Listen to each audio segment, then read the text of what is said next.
Dans cette vidéo, on va parler de la condition suspensive de financement. Elle a lieu presque tout le temps. C'est très rare qu'il y ait une acquisition sans cette condition d'obtention de prêt. Donc, il faut absolument qu'elle soit bien rédigée, qu'elle soit bien utilisée. Donc, cette vidéo est à destination des agents immobiliers et des acquéreurs. Point numéro un, où la rédiger? On la rédige dans l'offre d'achat et la rédaction qu'elle a dans l'offre d'achat sera ensuite reprise dans la signature de l'avant-contrat. L'avant-contrat, c'est la promesse de vente ou le compromis de vente. Ok. Donc normalement, si tu passes en direct, ce sera à toi de te démerder, mais je vais te donner un exemple de rédaction de cette condition suspensive. Et quand tu passes par une agence immobilière, normalement, tout est déjà pré-rempli, donc tu n'as pas de souci à te poser. Point numéro 2, à quoi elle sert? Elle sert à protéger l'acquéreur. Le but du jeu de l'acquéreur, c'est de se dire, moi je veux acheter ce bien, appartement ou maison, par contre j'ai que 20 000 d'apport, donc il faut absolument que j'ai les 150 000 euros de prêt, sinon je ne peux pas acheter. Donc à partir de là, le but du jeu pour le vendeur, ça va être d'avoir la condition suspensive de financement la plus faible possible, c'est-à-dire avec le plus d'apport possible. Et toi, en tant qu'acquéreur, le but du jeu, ça va être d'essayer de négocier avec le vendeur. Et là, c'est toujours très compliqué. Plus ton plan de financement est solide, plus tu as d'apport, plus ce sera facile. Et malheureusement, le vendeur va souvent regarder cette condition suspensive, ce qui est légitime, et sera parfois plus souple ou plus dur à négocier le prix. Donc prends ça et bien ça en tête en tant qu'acquéreur.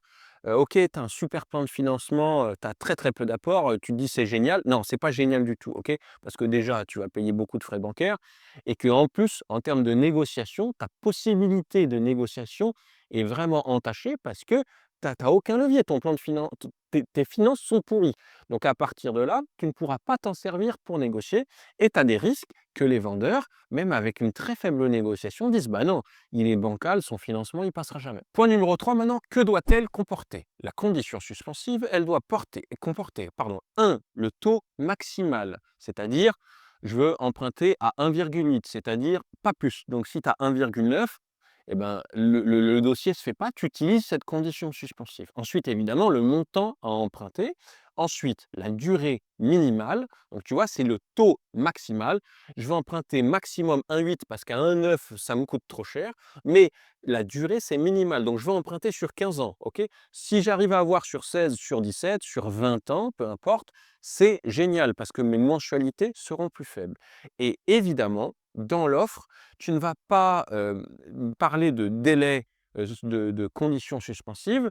Ta condition suspensive, elle aura un délai dans l'avant-contrat. Quand je parle de délai, c'est que normalement, mais on va faire ça juste après, normalement, bon, faisons-le tout de suite d'ailleurs, point suivant, la durée de la condition suspensive, normalement, tu as 2 mois pour obtenir ton prêt. C'est-à-dire, tu signes l'avant-contrat et ensuite, il faut que tu te lèves tôt parce qu'il faut que tu ailles voir tes banques, les banques, pour essayer d'obtenir ton prêt. Donc, tu as 2 mois pour l'obtenir. Si tu ne l'as pas en 2 mois, le dossier se casse la gueule. C'est pour ça qu'il faut que tu te dépêches. Et c'est surtout pour ça, où là, je ne te donne pas un conseil, je te donne un ordre.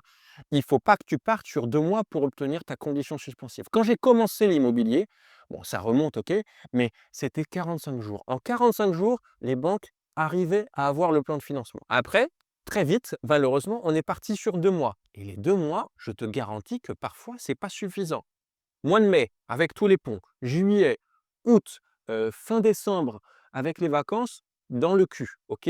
Les banquiers, ils travaillent jamais, c'est une galère totale pour les avoir. Donc, si tu tombes mai, juillet, août, décembre, ce que tu fais, et l'agent immobilier et les notaires, normalement, sont assez intelligents pour avoir le même discours que moi là-dessus, c'est-à-dire on ne part pas sur 2 mois pour obtenir le prêt, on va partir sur 2 mois et demi, voire 3 mois. Encore une fois, on parle de délai maximal. Si tu l'as avant, tant mieux. Mais si tu l'as après, il va falloir proroger, etc. Donc, c'est des galères. Donc, ce qui est très important, c'est sur cette durée, souvent les acquéreurs me sortaient tous. Moi, je connais super bien ma banque, ça va du tac au tac, ça va se passer super bien, vous inquiétez pas. Elle m'a assuré qu'il n'y aurait pas de souci. Non, ok, ça se passe jamais comme ça. Il faut les relancer. Il faut que tu aies déjà tout ton dossier de papier. En plus, si tu es une personne âgée, après, tu peux avoir des prises de sang, etc. Donc ça allonge encore, c'est un bordel pas possible. Enfin bref. Donc maintenant, point suivant, on finira par ça. Point suivant, les courtiers. Voilà. Ça va être très, très simple. Pour moi, les courtiers, c'est inutile. Déjà, tu vas payer un agent immobilier. Déjà, tu vas payer des frais de notaire de l'ordre de 8% où tu te fais fister par les impôts. Ensuite, tu vas devoir payer le prorata de la taxe foncière. Tu vas devoir payer les ouvertures de contrats EDF, eau, etc. Écoute, c'est bon, là, tu vas en plus prendre un prêt sur 15, 20 ans. Donc, essaye de faire un peu d'économie. Je ne sais pas quel branleur t'es pour te dire j'ai besoin d'un courtier alors que tu as 6 banques dans ta ville. Tu vas voir les 6 banques, tu vas déposer les 6 dossiers et ensuite tu auras les retours des 6 et puis tu prendras le meilleur. Qu'est-ce qui est compliqué? J'ai jamais compris les gens qui passaient par un courtier, ok? Alors, j'ai une très très mauvaise expérience, tu t'en doutes, avec les courtiers parce que souvent, pardon, ils faisaient que rajouter du temps. Souvent, ils étaient tellement mauvais que malgré le fait de prendre un courtier, ils dépassaient le délai. Donc moi, j'avais à renégocier avec les vendeurs pour qu'on proroge parce qu'on était hors délai. Enfin, un bordel pas possible. Si j'étais un enculé, j'arriverais à te sortir les noms des mauvais courtiers avec qui il faut surtout pas travailler. Mais bon, c'est pas parce que tu as un mauvais courtier dans une boîte que toute la boîte est pourrie, donc je le fais pas. Et ensuite, pour finir, je te donne l'exemple de la rédaction. OK? Alors là, je te lis.